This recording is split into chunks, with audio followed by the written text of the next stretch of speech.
Hey YouTube, Joeboy here. So, matchups in WANO. Who's gonna fight who? It's pretty straightforward. Guys, these are early matchups. The likelihood that I am at least, wrong on some of these is very high. I could be wrong literally on all of them. Guys, we're at the precipice of great conflict within WANO. Chaos is about to ensue at some point, and this is the time, really the best time, to be speculating matchups, even though at this point we may not know everything that we would need to know in order to do so accurately. But it is what it is, let's have fun.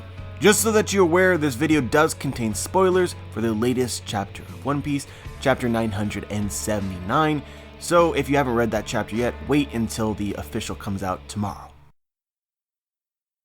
A theory that is really gaining traction right now that I first heard from Joven Fano on Twitter is that Usopp and Chopper will fight the numbers. During the Jaya arc, the Strats encounter giant shadows in the clouds, which we now know to be the shadows of the Sky People.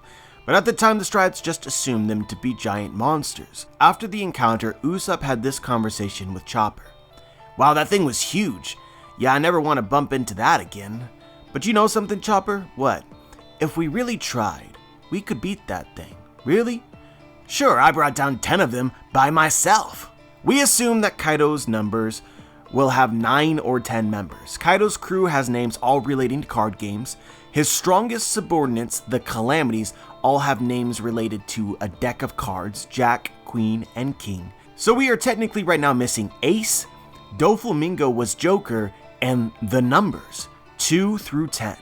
The theory is, though, that Ace is also a number, the leader of the numbers, in fact, as Ace represents the number 1 in a deck of cards, and the general belief is that the numbers need some kind of ranked member, the highest member of the numbers. So in this theory, that turns out to be Ace, which Ace also represents the number 1. As most of you guys know, Usopp's lies become truth. So in this case, Usopp lied about defeating 10 giant shadows, which the crew considers to be monsters, and the numbers are also called monsters. So this lie is probably going to become truth, and it just matches up perfectly with the numbers. What a lot of people don't know or are misled about, Usopp's lies don't always become verbatim, word for word truth. Usopp here lies that he brought down 10 giant monsters by himself, but if those are the numbers, that doesn't mean he will actually do it himself, or even do it at all, in the future of the story. For instance, he claimed to have defeated a giant goldfish, and this lie did become truth, but not in the way that he said. What ended up actually happening is the Strats encountered a giant goldfish within the story, and that goldfish was actually defeated by Dory and Brogy, not by Usopp. The lies typically are just related to the future of the story. We meet the creatures or things he talks about in some sort of, sometimes it's direct, but most of the time it's an indirect way. So Oda has a lot of flexibility. In this case, I just love the idea. Usopp versus the numbers is like David and Goliath. Usopp coincidentally uses a slingshot as a weapon. It just makes sense. This conversation is with Chopper. He says, we can beat them. Chopper has Monster Point is a perfect matchup with the numbers. Again, it's just so perfect. It all checks out. But my addition that isn't really accounted for and that nobody else is really speculating is Nami. I think Nami also fights the numbers. Her weather manipulation and illusion abilities could be shown to their very best. Nami, Usopp, and Chopper together comprise what we call the weakling trio. And in general, when shit hits the fan, they would rather run than fight. So I find it fitting for these three, including Nami, to take on Kaido's most ferocious and intimidating subordinates. Each of them in my mind defeats 3 numbers. Together the numbers 2 through 10. Sans Ace, which we will talk about later. But come on guys, this matchup would be too cool for Oda to pass on. I think that General Frankie fights Page 1, because it's an opportunity Oda just cannot pass on. So we know that Sanji fought Page 1 earlier in the story, and the implication is pretty clear to me. Sanji fodderized him. Sanji was ridiculously stronger than Page 1 based on what little that we got of that fight. So I personally use that to power scale Page 1. I also think that the purpose of introducing the Flying Six, former captains, is in part to hype up the Straw Hat Pirates going forward in the story. Every single one of the Straw Hats is as powerful as a normal New World captain. And this is something we see paralleled in other pirate crews, such as with Whitebeard, but most importantly here, Blackbeard, a huge in-game fight. Blackbeard is the Admiral, the Yonko. and his crew is each a captain. The weakling trio get the numbers, and the rest of the strats get a 1v1 fight with a captain or stronger commander enemy. In this case, page 1, power scaled, in my mind, definitively below Sanji, becomes potentially a perfect matchup with General Frankie. I think that Frankie is not as strong as the ones above him, but is in a way kind of underestimated. Especially with the power-up of General Frankie, which we have not seen to its full extent. And a robot versus a dinosaur, man. You know Oda is gonna do it, come on. It's too classic. I think that Robin takes Black Maria. Female versus female. Check. We know Oda loves that. Giant woman versus Robin, whose attacks usually involve her creating larger or large versions of her hands and feet. If this happens, this has the potential to be the very best Robin fight in all of One Piece. I think that Brook might fight Sasaki. This is the weakest matchup so far, and honestly, compared with all the things on this list, it is definitely one of the weakest. With the least amount of, yeah, this is gonna happen. But as I said, I'm matching up the weaker Straw Hats with the Flying Six, and this was kind of left over, to be honest with you.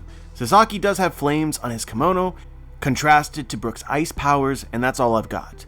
Most would match up Sasaki with Jinbei, because Sasaki looks like he might be a fishman, but I haven't matched it up that way because I think that I have one better. But we'll see. I'm definitely curious as to your ideas here. Sasaki is also sort of highlighted the same as Who's Who, as being kind of insubordinate as members of the Flying Six, which leaves open some possibility here that I haven't yet accounted for. So which Straw Hat does Ulti fight? Guys, my idea here, plot twist, it's Carrot. Carrot for Nakama. She gets the 1v1 that fits very well with the rest of the strats because she's a future strat. Coincidence or not, who is the only mink that is still traveling directly with the strats? In fact, who's the only real fighter other than, traveling with the strats from another faction? It's Carrot. So she gets the same fights that they do. So I think that the Flying Six are going to encounter the Straw Hat group, which is trailing behind everybody else. The Flying Six, as we know, are looking for Yamato, and Carrot being among that group gets one of those fights. And the weakling trio, in my mind, who later fight the numbers, maybe they leave, they go ahead, or they get separated, or the numbers are also there. Female versus female, because it do be like that usually. I do think that there are similarities in personality between Ulti and Carrot. Both are kind of, depending on the situation, I guess very different personality-wise. They can be aggressive in certain situations or like cutesy kind in others. But I do have some alternatives here because I'm not entirely sure of the specific matchups. An alternate here that I think a lot of people would like would be Nami. Just because, I think that some people wouldn't match Nami up against the numbers. I prefer the numbers, so that's why I haven't done that. I also am trying here to give Carrot a fight. Another idea here is that actually matchups are switched. Carrot gets Sasaki and Brook gets Ulti. I know female versus female is a thing, but I kind of want a panty joke from Brook, and then Carrot gets who I believe to be the stronger Flying Six member, Sasaki. But regardless, guys, I do think Carrot gets a fully detailed 1v1 against a significant opponent, and this here is the best option. Power scaling wise, Carrot is definitely strong enough, especially in Sulong, and we know that there's supposed to be a full moon on this night of a great battle that's been foreshadowed. So in my mind, Carrot and Sulong can definitely beat basically any member of the Flying Six. But Carrot not in Sulong, I'm not entirely sure. I think that she could possibly defeat a member of the Flying Six like Ulti. It's kind of unclear. A part of me would like to speculate Carrot in her regular form is of similar strength to somebody like Brook or Frankie, and then Carrot and Sulong is more similar to commander level. But then again, the Flying Six, the strongest of the Flying Six, are sort of foreshadowed to be very near commander level. We'll just have to wait and see. So who's who? Let's throw in another plot twist. Who's who versus X-Drake. I believe there is some foreshadowing in the Flying Six competing with one another. Who's who asks the question of which one of us is the strongest? Which one is the next one to become a calamity? Let's find that out. X-Drake, as we know, has communicated with Law. Law, who has designed the Alliance's plan. I think Drake may know what is coming and may choose to join. It would be interesting if that's the case. X-Drake has worked hard to be in a position to be a spy on Kaido's crew, a position I don't think that he will quickly abandon. This fight will only happen, in my opinion, if X-Drake has his own schemes in mind. Oda says that the fight here will make Marineford look like child's play. I think Drake may know that the government or the Marines will be sending allies his way so that he can commit to allying with the Straw Hats and the Pirate Alliance and not blow his cover. But the purpose of this fight, in my mind, aside from plot-related reasons, is to hype up X-Drake. He's a supernova, and we need to believe him to essentially be above the Flying Six and be ready to take that mantle of somebody who is commander level. But my alternative idea here is I really want to see who's who fights somebody like a member of the Straw Hat crew, because I'm most hyped of the Flying Six. I'm most hyped for who's who. So it's possible Drake could instead fight Sasaki, and then Carrot and Sulong takes on the strongest of the Flying Six. But a potential double plot twist here is that whoever X-Drake does fight, this fight does not end with their complete defeat. Before the final blow, X-Drake convinces them to fight against Kaido. So who's who or Sasaki turns into an ally, potentially fighting a calamity, because that's what they want to do. Not that I actually think that they would win, or that they deserve to fight a calamity like many of the allies of the Straw Hats present. This fight, in my opinion, would exist to hype up one of the calamities, such as King. A lot of people match up Jack with Inuarashi and Nekomamushi, and I can see it obviously. But their age has passed, personally, and I don't think that they need major feats in what is likely going to be a densely packed arc. Fitting for the third commander of the Straw Hat Pirates, Jinbei gets Jack. Unloading hype, rarely seen in the One Piece community. I think that Oda needs to power scale Jinbei, and this would be a fight that would do so. This fight is particularly interesting to me because Jack is either a fisherman or half. Jinbei is Luffy's commander now. He's that strong, and will need to show it in this arc. Luffy is on his way to full Yonko status, with a crew fitting for a Yonko. Sanji gets Queen. It's really not all that complicated. Perfect due to his name, Queen, and Sanji's time-skip suffering. And just fits the profile of people Sanji usually fights. It's just a thing. Like, I mean, seriously, Pearl, Bobbin, Bon Clay, Satori, Wanze, Waratsume, all either round, ugly, or a newcomer. Extra points in this fight because Queen specializes in technology, or it just seems that way, and this will showcase the power of Sanji's raid suit. Zorro's gonna fight King, alright? It ain't that deep. The only real intrigue, aside from the stature of King for this fight right now, as far as I can see, is the fact that King flies. So if Zorro's going to cut him or attack him, it will be purely with long-distance cutting techniques. So with this established, all of the Straw Hats here get 1v1s, minus Luffy. So next we have the headliners, Smile users, and other fodder. I think that they will first fight the Alliance in general, however they will be defeated by Tama. We know Tama's ability can tame Smile users. I believe Tama will use her ability on most, if not all of them, defeating them and making them allies. I think Tama would obviously need some kind of help. I'm not entirely sure who that would be, but I think that this is gonna happen. Eustace Kid is going to get Appu. I know people love the matchup of Brook and Appu because of the possible music battle, and frankly my Brook matchup is not that great, but I think that Kid has to get Appu, Appu betrayed his alliance and led Kaido right to their headquarters, leading to his first mate's literal eternal suffering. I think that there's way too much emotion here, and a matchup of Supernova, you know, is what the community wants. Kid needs a fight, or fights, plural here, to restore his image, and again reinvigorate interest in a future fight with Luffy. We also know that Kid is going right through the front door, and is likely going to be, Appu is going to be one of the first people that he could see or encounter.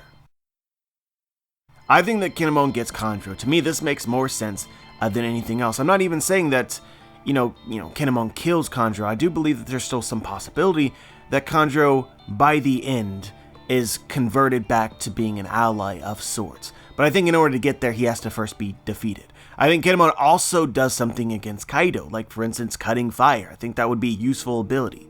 But this is something that is true, which I'm talking about attacking Kaido, which will be the case in my opinion for most of the characters that are present in Wano. I think that Orochi is defeated by 3 characters. I think that Hiyori, Momonosuke, and Toko together confront and defeat Orochi. Momo and Hiyori are directly foreshadowed needing to be involved, and Toko I think needs to be there because of Yasu's death, and I'm just trying to look for a place in which Toko could be involved. Also worth pointing out here that if Hiyori is there, Toko should be there as well because they're a pair. You always see them together in the story. And if we're assuming that here Hiyori is sneaking into Onigashima, then I think that she would be taking Toko with her. So yeah, I think that Hiyori could actually defeat Orochi, and I don't consider Momonosuke and Toko to be fighters, but they may help, or at least be present. Somebody's gotta fight the ninja. I think that earlier in the story, Zorro has pretty much proven that most of their members are not really all that strong. But you have to think that at the very least, Fukurokuju is gonna bring some heat, the leader of the Oniwa Banshu. I think that Shinobu should be here as a former member of the ninja group. I'm not sure if she's actually capable of fighting directly. She has a fear of sharp objects, but she should be here. But the only person left that intrigues me that is actually capable of really defeating all of them is Denjiro. I don't think Denjiro gets Orochi or Kanjuro, so significant opponents are starting to, diminish, and you're just kind of left with the leftovers. So Denjiro gets Fukurokuju. The ninja betrayed the Kozuki. I think Denjiro may be holding in a lot of hatred for the Oniwa Banshu and defeat them all with Shinobu's assistance. An alternative idea here that I'm also a fan of is Shinobu assisting with Tama defeating all of the headliners. I think that that's also possible. A sort of non-combat role. Yamato ain't fighting anybody. Guys, we're going way down the well of speculation. This is super heavy since we don't know really anything about him at all, but for the purposes of this video, we're going to speculate something. Yamato, Kaido's son, is ace of the numbers. Plot twist. Nobody fights him because he's chill. The Straw Hats defeat him by befriending him. Yamato seems to live in Onigashima, which we are told is the home of the numbers, but Ace isn't actually the leader of the numbers, he's just Kaido's son, and he don't care to fight. He's also not a huge fan of his pops. So Yamato takes on a more plot role, and not a battle role. He's officially defeated by Usopp, who he thinks is funny. Thus the weakling trio defeat all of the numbers. The Big Mom Pirates. Guys, this one is tough. Very tough. I think that this is one of the ones that I'm likely to be the most wrong on. Who fights the Big Mom Pirates? Honestly, the key characters' hands are full with Kaido's crew alone. You guys know that I think the Big Mom Pirates end up as allies, but the question is when, and I think that they will certainly need to be fought before they become allies, or before any, I think that they have to be fought. My plot twist is Nekomamushi arrives by sea with the remnants of the Whitebeard pirates led by Marco. We also know that the Big Mom Pirates are arriving by sea, so this checks out. They get short but significant fights against most of the Big Mom Pirates in order to stall them. This is another really tough one that I think is going to be very controversial. A lot of things could happen, but in my opinion, Big Mom's big fight in Wano, her most significant fight, is against Kaido. But before that, she fights Luffy. My headcanon for now is Kaido is attacked by the entire group within the submarine. So that's why I'm not going to give the submarine any 1v1 matchups, because I think that the submarine literally exists to separate them from the battle, so that they don't get any significant 1v1 fights. They will contribute in the mass chaos later. But the point is that these characters will be used to briefly stall Kaido and allow for more focus on Luffy and Big Mom. You guys know I think Big Mom becomes an ally and Luffy does not defeat her traditionally. There's obviously a lot going on, and it really may be too much to ask for real plot-centered ideas during mass chaos. But that's what I think, and we'll let the chapters, that come out dictate if and how this would be possible. I think Big Mom's family are keys to my ideas. We need Pudding, and we need Lola to show up for sure. Big Mom may also intend to betray Kaido. And they're, in my opinion, they're natural enemies, not allies. Everybody gets a shot at Kaido, man. But most significantly, I think, the fights that you're really looking forward to is Big Mom. I think Kaido defeats Big Mom. Kaido might defeat everybody. I'm really feeling that idea right now. We need to know where this arc is going to be sure of anything. If Kaido is defeated, I think that it will be similar to Oars from Thriller Bark. It will be a team effort. And in my opinion, Luffy gets the final blow and not Zorro. Like, come on, man, that's nonsense. I do think I count myself a part of the group that thinks that Zorro will cut Kaido, but he's not going to deliver the final blow. But I'm open to your thoughts here. I'll be honest, I think that there's still a lot of things that need to happen before we know, including factions in Wano that may be here that are not currently here. And then, of course, guys, we have everybody else. If I didn't speculate a matchup in this video, it's because I don't know what matchup, specific, like important matchup, not just like a brief clash with someone or, I don't know what fights that they're going to have. And that includes the majority of the members of the 9 Red Scabbards, which seems wrong because of all the foreshadowing of the 9 Shadows. But at the same time, it's like, maybe they just fight Kaido, and maybe that's fine. There is honestly just so much going on. It's kind of difficult to organize. And I think that Oda may have that same problem and purposefully sideline characters when he can. But yeah, we'll do this video again, maybe further along in the arc if things change, if new factions appear. But this is what I have for you guys right now, and I hope that this video was entertaining. As always, I'm curious as to what you guys think. Leave your thoughts in the comment section below. Like the video if you liked the video, dislike the video if you disliked the video, subscribe if you want to be notified for my future content, and as always guys, have a wonderful day.